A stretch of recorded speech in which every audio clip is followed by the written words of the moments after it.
In Evil Dead 2, Ash and girlfriend Linda went to the abandoned cabin in the woods to uncover the recorded accounts and recitement of passages from the accursed Book of the Dead by the archaeologist known as Professor Raymond Knowby.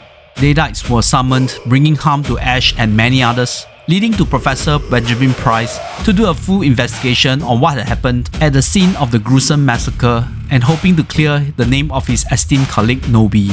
Price and Knowby were part of the Circle of Wise Men, a secret society of historians, occult researchers, and academics dedicated in studying the books of the dead and combating Deadites. Knowby found the Kardarian dagger, an elusive weapon that can immobilize and harm the almost indestructible Deadites, and it seems like each member of the Circle had one for protection.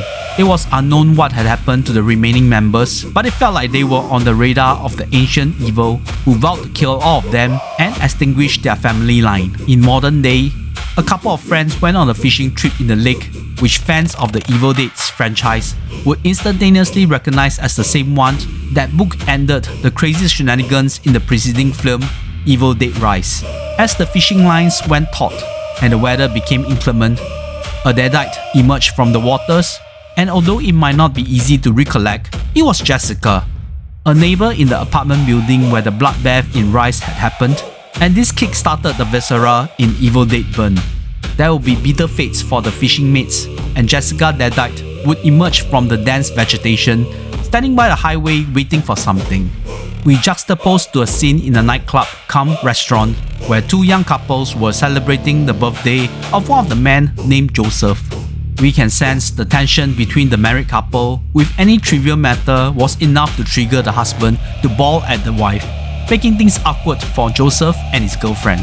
Joseph's brother William and his French bride Alice were on a path of despondence in their budding marriage, and another thief triggered William to drive off in a fit. Driving under influence and simmering in immense fury, Will thought he could travel on the soulless highway without a hitch until Jessica stood in front of his onrushing vehicle.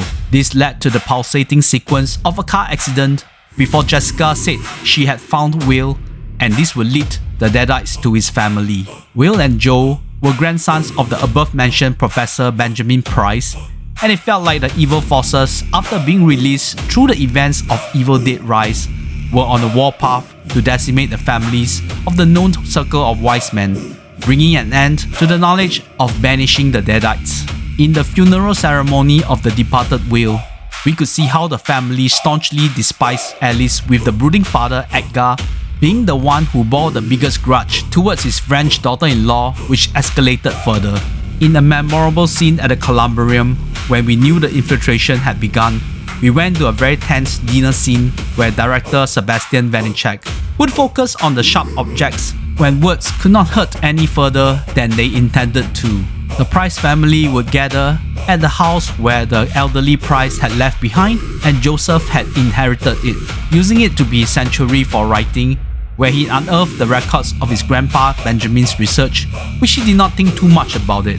The house was in a derelict state, and it drew the ire of his father Edgar, which immediately we could sense his bias towards his younger son, and the death of his favourite child drove him to be even more abrasive, making him an ideal conduit for the Deadites. With a senile grandmother who became disillusioned after her husband left her on the lurch, with daughter Susan, who became a mother bitter with everything in life, especially at the brunt of physical and mental torture from Edgar, and shielding Joseph from the constant unsolicited punishment, and Edgar, who was never in contention for husband or father of the year, the departed William, who evidently inherited Edgar's obnoxious traits, and Joseph, who had been beaten down by his father and brother since childhood, and it showed.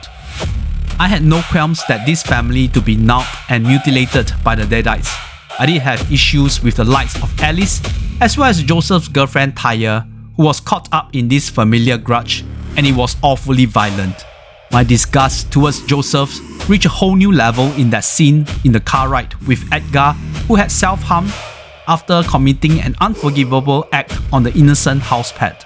Taya was targeted, and Joseph had the opportunity to rescue his girlfriend. He hesitated and saw how she had been skewered after he had run off by himself. We would later know that Joseph was never the strong male type, that Taya also had problem with him all this time. This crescendo of gruesome physical violence and vomit-inducing deaths converged to the main event in the Price Manor in the middle of nowhere, with the Deadites' unyielding hunger to kill off the family and destroy the Kandarian dagger, which I suppose was the last one in record that posed the threat for the demonic army. Let's look at the level of gore for Evil Dead Burn. In my recent review of Sam Raimi's Send Help, I mentioned the original Evil Dead was bundled as an infamous splatter film that was stigmatized back in those days. The indulgence in gore was synonymous with the franchise since its inception, sometimes unknowingly become comedic, especially for a movie like Army of Darkness. While those early Evil Dead movies with their revolutionary makeup effects in the era being slapped aggressively with the Parent Advisory label, it felt a bit comical to look at those movies these days. With Fede Alvarez reboot in 2013, followed by Lee Cronin's Evil Dead Rise and this movie, we can see the concerted effort to amplify the gore at an elevated level of viscera. Burn for me was the pinnacle of this direction the franchise had taken. There was no letting down with the gore from the start of the movie, unlike the prequels that slowly built up to the craziness, and I could see some of the audience in my showing walking out midway through the movie, which I was unsure if things got too much for them. For me personally, it got a bit upsetting and diluted some of the enjoyment I had for the film. I do have to give credits to the cinematography and how director Vanicek and director of photography Alexandra Lozano for providing us a lot of novel ways in showing gore-infused set pieces. The most memorable, of course, was part of the teaser trailer with Ellie struggling to leopard crawl in the house where the violence were happening all around her. Another key thing for Vanicek was the foreshadowing.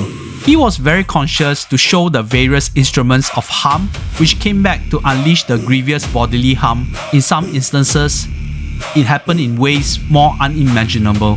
However, some detractors might find such overt foreshadowing to be distracting as well and hope for things to be a bit more subtle. Vanicek had an eye-catching debut with Infested, or Vermins, the native French title which I had reviewed in the budding stage of this channel.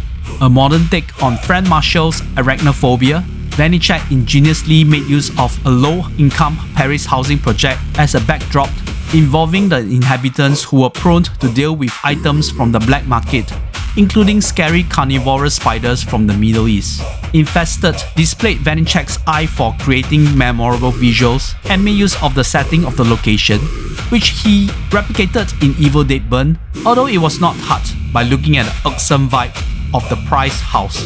In Infested, he was able to bring out the abhorrent nature of the humankind, with traits like selfishness, xenophobic, and unscrupulous on display.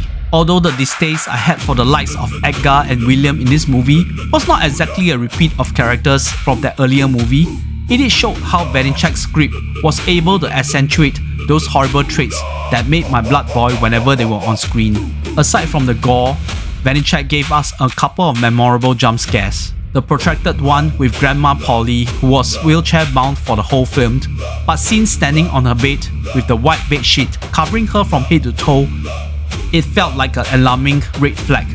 Yet for her daughter Susan, who was so strained mentally looking after her for years, hearing a warm beckoning from her mother, something non-existent when dementia hits, was still willing to hug her mother when every mother's son and daughter in the theatre knew that grandma was not there anymore underneath the bedsheet.